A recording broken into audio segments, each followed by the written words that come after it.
ನಮಸ್ತೆ ವೀಕ್ಷಕರೇ, ನಾನ್ ನಿಮ್ಮ ಮೀತಾ. ನೆಕ್ಸ್ಟ್ ಜನ್ ಆಸ್ಟ್ರೋ ಕಾರ್ಯಕ್ರಮಕ್ಕೆ ಸ್ವಾಗತ. ನೋಡಿ, ಸೆಪ್ಟೆಂಬರ್ ತಿಂಗಳ ಮಾಸ ಭವಿಷ್ಯವನ್ನು ಶುಭ ಅಶುಭ ಫಲಗಳು ಹೇಗಿರುತ್ತೆ ಅನ್ನೋದನ್ನ ನಿಮ್ಮ ಈ ಕನ್ಯಾ ರಾಶಿಯವರಿಗೆ ಹೇಗಪ್ಪ ಇರುತ್ತೆ ಅನ್ನೋದನ್ನ ಹೇಳ್ತಾ ಹೋಗ್ತೇನೆ. ನೋಡಿ, ಕನ್ಯಾ ರಾಶಿ ಅಂತ ಬಂದಾಗ ಮೊದಲಿಗೆ ಕನ್ಯಾ ರಾಶಿಯವರ ಗುಣಲಕ್ಷಣಗಳನ್ನ ತಿಳ್ಕೊಳ್ಳೋಣ. ಕನ್ಯಾ ರಾಶಿಯ ರಾಶಿಯಾಧಿಪತಿ ಬುಧನೇ ಆಗಿರ್ತಾರೆ. ಸೊ ಬುಧ ಅಂದ್ರೆ ಗೊತ್ತಲ್ಲ ನಿಮ್ಗೆ, ತುಂಬಾ ಬುದ್ಧಿವಂತ, ಭೂತತ್ವ ಈ ಕನ್ಯಾ ರಾಶಿಯವ್ರದ್ದಾಗಿರುತ್ತೆ. ಮತ್ತೆ ಇವ್ರದ್ದು ಕೂಡ ದ್ವಿಸ್ವಭಾವ ಏನಂತೀವಿ, ಡ್ಯುಯಲ್ ನೇಚರ್ ಅಂತ ಹೇಳ್ತೀವಿ. ಅಂದ್ರೆ ಎರಡು ಸ್ವಭಾವದವರಾಗಿರ್ತಾರೆ ಇವರು. ಹಾಗೆ ಇವ್ರಿಗೆ ಶಾಂತ ಪರಿಶೀಲನಾ ವೀಕ್ಷಕಣೆ ಜಾಸ್ತಿ ಆಗಿರುತ್ತೆ. ಅಂದ್ರೆ ಏನಾದ್ರೂ ಒಂದು ನೋಡಿದಾಗ ಕ್ಯಾಪ್ಚರ್ ಮಾಡುವಂತ ಒಂದು ಗುಣ ತುಂಬಾ ಅತಿ ಹೆಚ್ಚು ಈ ಕನ್ಯಾ ರಾಶಿಯವ್ರಿಗಿರುತ್ತೆ. ಹಾಗಾಗಿ ಕನ್ಯಾ ರಾಶಿಯವರು ಇವರು ಏನಾದ್ರೂ ಒಂದು ಕಣ್ಣಲ್ಲಿ ನೋಡಿದ್ದೇ ಆಗಿದ್ದಲ್ಲಿ ತಕ್ಷಣ ಅದನ್ನ ಬಂದು ಕಾರ್ಯರೂಪಕ್ಕೆ ತರುವಂತ ಒಂದು ಮೆಂಟಾಲಿಟಿ ಇವ್ರಿಗೆ ಅತಿ ಹೆಚ್ಚು ಇರುತ್ತೆ ಅಂತ ಹೇಳ್ಬೋದು. ಮತ್ತೆ ನೋಡಿ, ಇವ್ರಿಗೆ ತುಂಬಾ ಕ್ಲೀನ್ ಇರ್ಬೇಕು, ತುಂಬಾ ಕ್ಲೀನ್ ಜಾಗ ಇರ್ಬೇಕು. ಹಾಗೆ ಇವ್ರ ಕೆಲ್ಸದಲ್ಲಿ ಎಂತ ಕಠಿಣ ಕೆಲ್ಸ ಆಗಿದ್ರು ಅದನ್ನ ಈಸಿಯಾಗಿ ತಗೊಂಡ್ ಬಂದು, ಅಂದ್ರೆ ಮಾತಿನ ಮೂಲಕ ಆಗಿರ್ಬೋದು, ಇವರ ಚಾಕಚಕ್ಯತೆ ಮೂಲಕ ಆಗಿರ್ಬೋದು, ಇವರ ಬುದ್ಧಿಯಿಂದ ಆಗಿರ್ಬೋದು, ಆ ಕೆಲ್ಸವನ್ನ ತುಂಬಾ ಈಸಿಯಾಗಿ ಸಾಲ್ವ್ ಮಾಡ್ತಾರೆ. ಅಂದ್ರೆ ತುಂಬಾ ಹಾರ್ಡ್ ಕೆಲ್ಸನ ಈಸಿಯಾಗಿರೋ ತರ ಮಾಡ್ಕೊಳ್ತಾರೆ ಅಂತ ಹೇಳ್ಬೋದು. ಮತ್ತೆ ನೋಡಿ, ಇವರು ತುಂಬಾ ಜ್ಞಾನವಂತರು.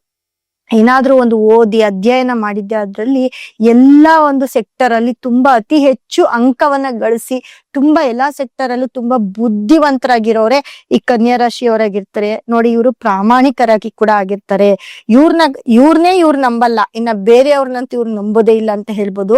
ನೋಡಿ, ಕನ್ಯಾ ರಾಶಿ ಮಕ ಪುಬ್ಬ ಉತ್ತರ ನಕ್ಷತ್ರ ಏನಿರುತ್ತೆ ಅವರೆಲ್ಲ ಈ ಕನ್ಯಾ ರಾಶಿಯವರೇ ಆಗಿರ್ತಾರೆ. ಸೊ ಕನ್ಯಾ ರಾಶಿಯವರಿಗೆ ಹೇಗಿದೆ ಅಂತ ನೋಡೋಣ ಬನ್ನಿ. ನೋಡಿ, ಕನ್ಯಾ ರಾಶಿಯಲ್ಲಿ ರಾಶಿಯಾಧಿಪತಿ ಬುಧ ರಾಶಿಯಲ್ಲೇ ಇರೋದ್ರಿಂದ, ಜೊತೆಗೆ ಸೂರ್ಯ ಇರೋದ್ರಿಂದ, ಯಾಕಂದ್ರೆ ಸೂರ್ಯ ಬುಧ ಸೇರೋದೇ ಒಂದು ಯೋಗ, ಅವರಿಬ್ರು ಸಂಗಮದಲ್ಲಿ ಇರೋದೇ ಒಂದು ಯೋಗ ಅಂತ ಹೇಳ್ಬೋದು. ಸೊ ಸೂರ್ಯ ಬುಧ ಅನ್ನೋ ಎರಡು ಗ್ರಹಗಳು ಈ ಕನ್ಯಾ ರಾಶಿಯಲ್ಲೇ ಇರೋದ್ರಿಂದ ನಿಮಗೆ ಒಂದು ರಾಜಯೋಗನೆ ಅಂತ ಹೇಳ್ಬೋದು. ಮತ್ತೆ ಇನ್ನೊಂದು ಏನಪ್ಪಾ ಅಂತಂದ್ರೆ, ನೋಡಿ, ಸೆಪ್ಟೆಂಬರ್ ತಿಂಗಳಲ್ಲಿ ಈ ಕನ್ಯಾ ರಾಶಿಗೆ ನೇರ ಶನಿ ದೃಷ್ಟಿ ಬೀಳೋದ್ರಿಂದ, ಸಪ್ತಮದ ಶನಿ ದೃಷ್ಟಿ ಬೀಳೋದ್ರಿಂದ, ಯಾಕಂದ್ರೆ ಶನಿ ದೃಷ್ಟಿಗೆ ನಾವು ಏನಾದ್ರೂ ದೃಷ್ಟಿಯನ್ನ ತಪ್ಪಿಸ್ಕೊಂಡು ನಾವೇನು ಮಾಡಕ್ ಚಾನ್ಸೇ ಇಲ್ಲ. ಯಾರ್ಯಾರೆಲ್ಲ ಶನಿ ದೃಷ್ಟಿಗೆ ಒಳಪಡ್ತಾರೋ ಅವರೆಲ್ಲರೂ ಕೂಡ ಏನಾದ್ರೂ ಒಂದು ಸಣ್ಣ ಪ್ರಾಬ್ಲಮ್ ಆಗಿರ್ಬೋದು, ದೊಡ್ಡ ಪ್ರಾಬ್ಲಮ್ ಆಗಿರ್ಬೋದು, ಸಿಕ್ಕಾಕೊಳ್ತೀವಿ. ಹಾಗಾಗಿ ಶನಿ ದೃಷ್ಟಿಯಿಂದ ತಪ್ಪಿಸ್ಕೊಳಕ್ಕಾಗಲ್ಲ.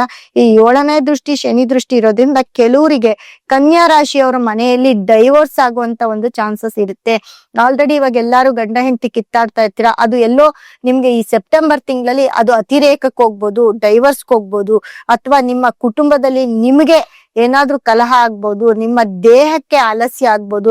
ಈ ರೀತಿ ಎಲ್ಲ ಸಪ್ತಮದ ಶನಿ ದೃಷ್ಟಿಯಿಂದ ನಿಮ್ಗೆ ಸ್ವಲ್ಪ ತೊಂದರೆಗಳು, ಸ್ವಲ್ಪ ಅಹಿತಕರ ಘಟನೆಗಳು ನಡೀತಾ ಬರ್ತವೆ.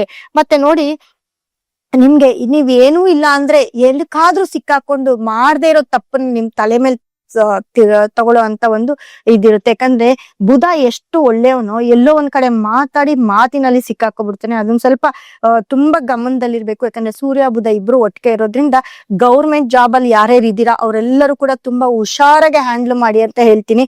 ಮತ್ತೆ ನೋಡಿ, ಹತ್ತರಲ್ಲಿ ಗುರು ಇರೋದ್ರಿಂದ ಗುರು ಅನುಗ್ರಹ ತುಂಬಾ ಬೇಕು. ಮಾತು ಕಮ್ಮಿ ಮಾತಾಡಿ ಕನ್ಯಾ ರಾಶಿಯವರು ಈ ಸೆಪ್ಟೆಂಬರ್ ತಿಂಗಳಲ್ಲಿ ಗುರುವಿನ ಅನುಗ್ರಹ ತುಂಬಾ ನಿಮ್ಗೆ ಬೇಕಾಗಿರೋದ್ರಿಂದ ಎಲ್ಲೋ ಒಂದ್ ಕಡೆ ಗುರುವಿನ ಆರಾಧನೆಯನ್ನ ಮಾಡಿ ಅಂತ ಹೇಳ್ತೀನಿ.